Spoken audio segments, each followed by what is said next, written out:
Today, we're going to look at one of our favourite producers, Bobar Wines from Tom and Sally Belford from the Yarra Valley.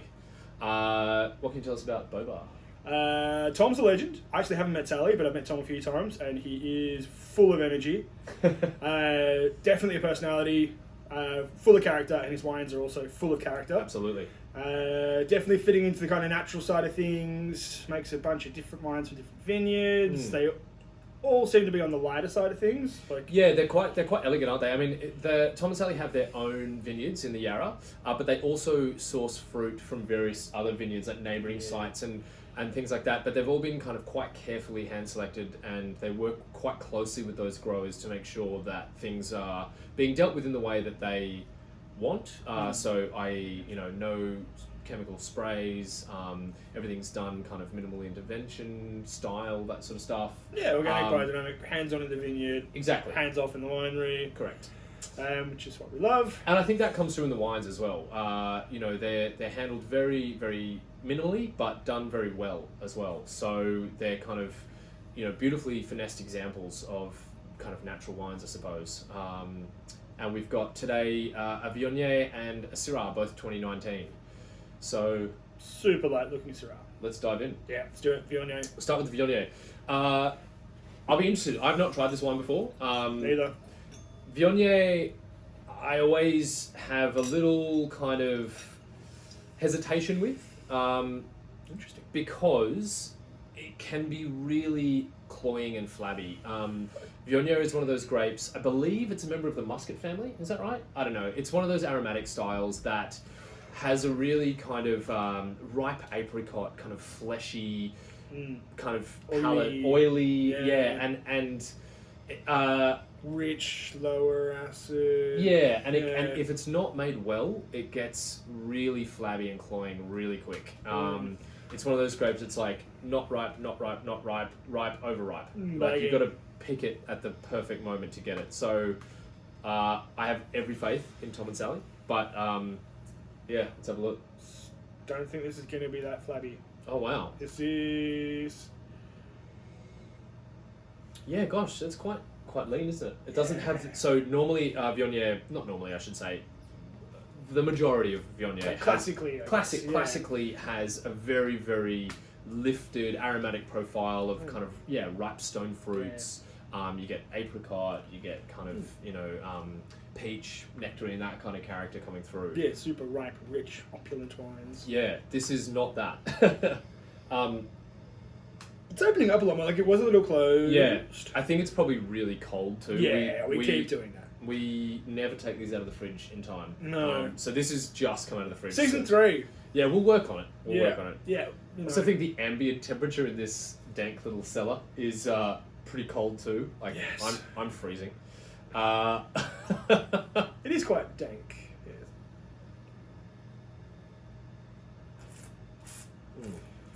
Yeah, it's cold.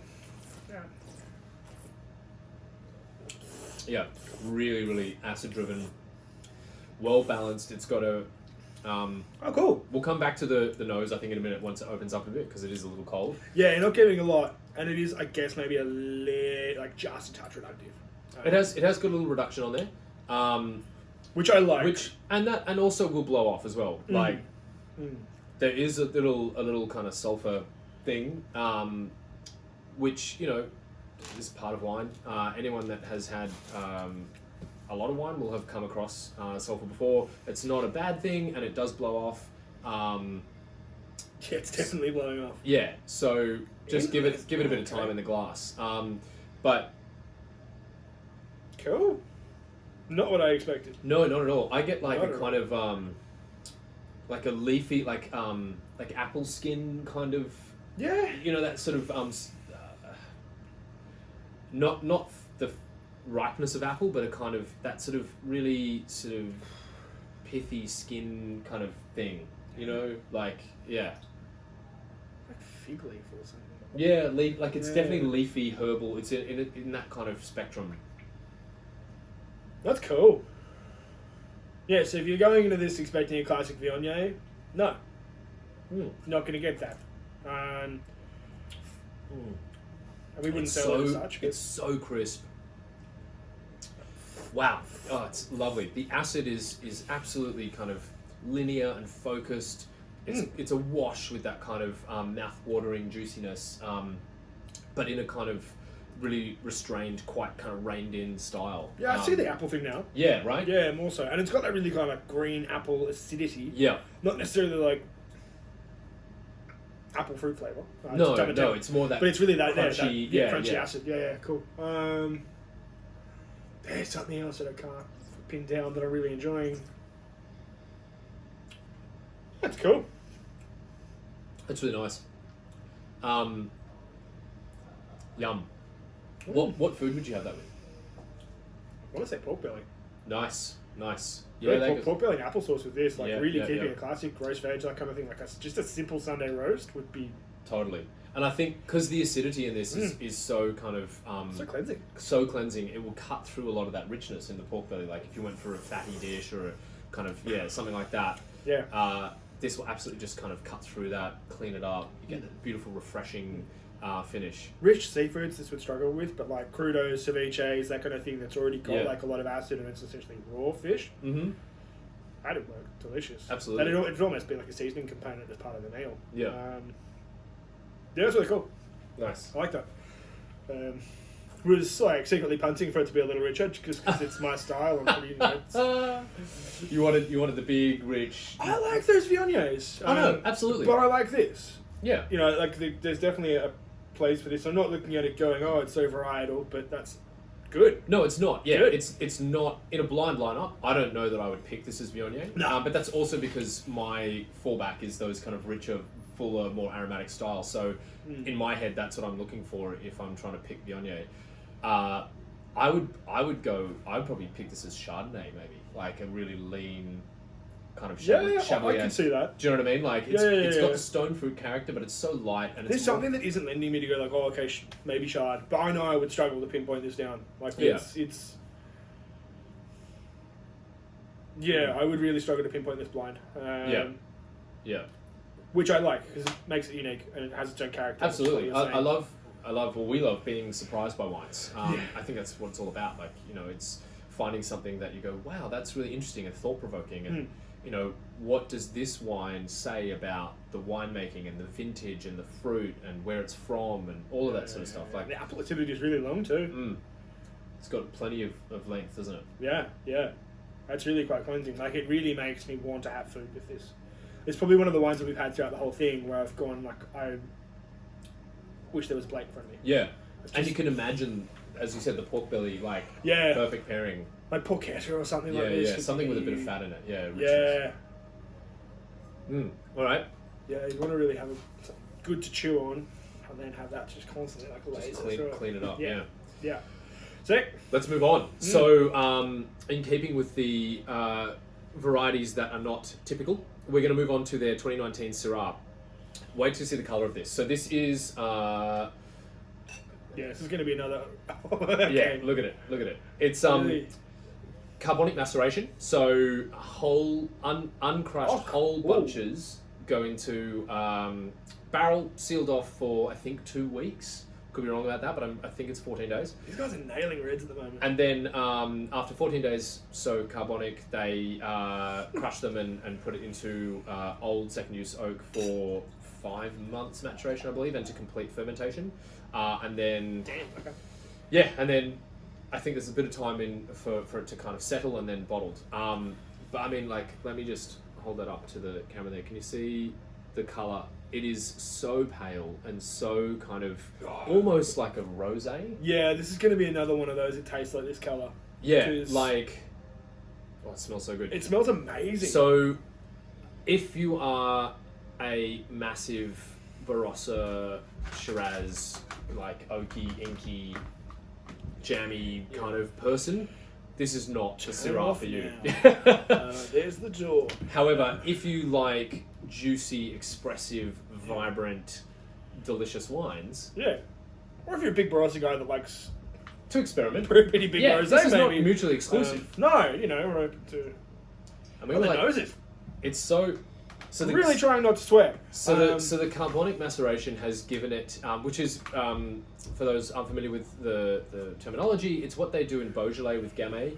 where whole bunches are put into a barrel or a vessel, dosed with carbon dioxide, yeah, CO2, yeah, and then sealed. So basically creates an anaerobic environment. Yeah, it's like a much more violent fermentation. Yeah, creates much brighter, crunchier wines. anaerobic. Yeah, no oxygen. Yeah, anaerobic is not. Man, I did not pay enough attention in science. Turns So out what happens then is that the natural yeasts begin to actually ferment the juice in the berries. So you get this kind of intercellular, interberry fermentation, which, as they obviously ferment, they start to burst open, and the weight of the fruit starts to crush itself. The longer you leave it, the more crushing you get, and the more juice is extracted. Most people do a portion of carbonic these days. It's rare to see 100% carbonic maceration. It does happen. And then usually they'll just crush the end just to get that last little bit of juice out and extract a little bit more colour. There's definitely still some CO2 in this guy. Yeah, you can see there's a little bit of residual fizz in there. The upshot of all of that technical wine stuff is basically a wine that is very, very expressive and very floral, aromatic. The tannin is quite low because you're not working the skins to get that tannin out. It's all fermenting kind of in and of itself and crushed by itself. So you get this sort of really bright, juicy, expressive wine with kind of low tannin. Depending on the acid levels, quite high acidity. But yeah, really kind of floral and aromatic is the kind of key Yeah, it's to cool. it. I like it because you get wines that are like still really like aromatic, expressive, lively, but they're not the kind of delicate, really subtle things. There's still like a lot of life and a lot of vibrancy that comes out of Cab Mac. And this has got that really floral kind of like almost confected sort of like Alan's Red Frogs kind of character. You know, like it's just a little subtle. Yeah, there's a kind of like Nebbiolo red, fruity red confectionery thing subtle happening. Yeah, I get like really tucked deep in. like rose petal. Yeah, the kind of Red Frogs. Yeah. There's also a sort of level of pepper, like white peppery spice in there.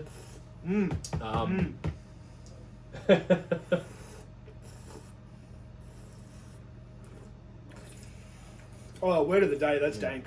Mm. Oh, cool.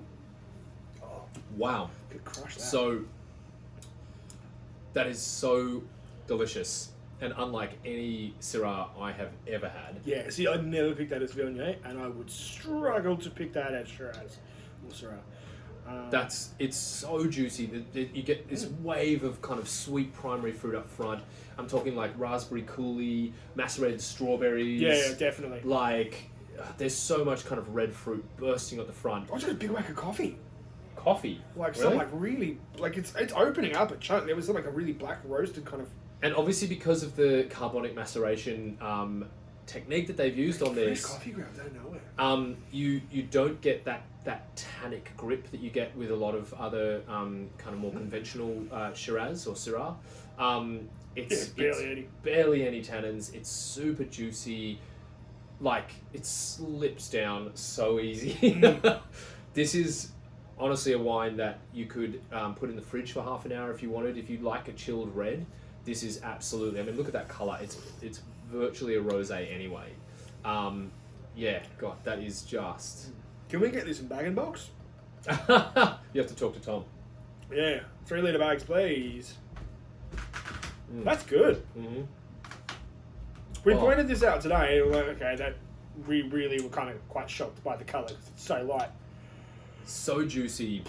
So there's plenty of spice in there too, though. Like it's not just one note. There's layers of complexity. Oh, there's heaps of things happening. Yeah. Yum. Wow, that is utterly delicious. Yeah, that's real good. I like the Viognier. I was really pleasantly surprised by it. I love this. Yeah. That is just.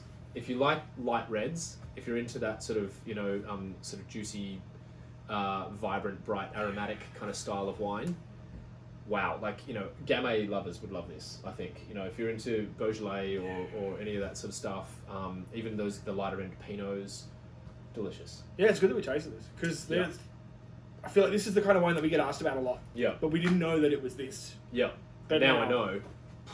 Point and shoot. Yeah, absolutely. Wow. All right. Well, there you go, Tom and Sally. Hats off to you. Well done. Yeah, nailed it. Absolutely nailed it. That is It's delicious. They have just released another kind of range of wines as well, which we don't have here today, but we've got them in the store. They've got a few Cabernet blends. They've got Cabernet, Petit Verdot, Yep. and then Fanny Finch, a which Sauv is Blanc, Sauv yeah. Blanc. Plus their usual, the Syrah. There's a Pinot Noir Syrah blend as well. Yeah, 85%. Yep. Which we Yeah. thought about doing, but then Yeah, why not? Let's go. yeah, I think I'm probably the only person on the team that hasn't had the 85% yet. Oh, it's so good. There you go. Yeah. Anyway, fantastic example of Yarra producers making minimal intervention on natural wines. They're clean, they're delicious. Do yourself a favour. So yeah, that's all we have, I think. Yeah. We're gonna go away quietly now and drink these. Yep. Gonna go get yelled at by Oscar. Yeah. But until next time, thanks for watching. Hope you enjoyed it. We'll see you here same time, same place for more adventures on Is It Called Wine Time? Season 2. Season 2. Season 2. Bye. So yeah.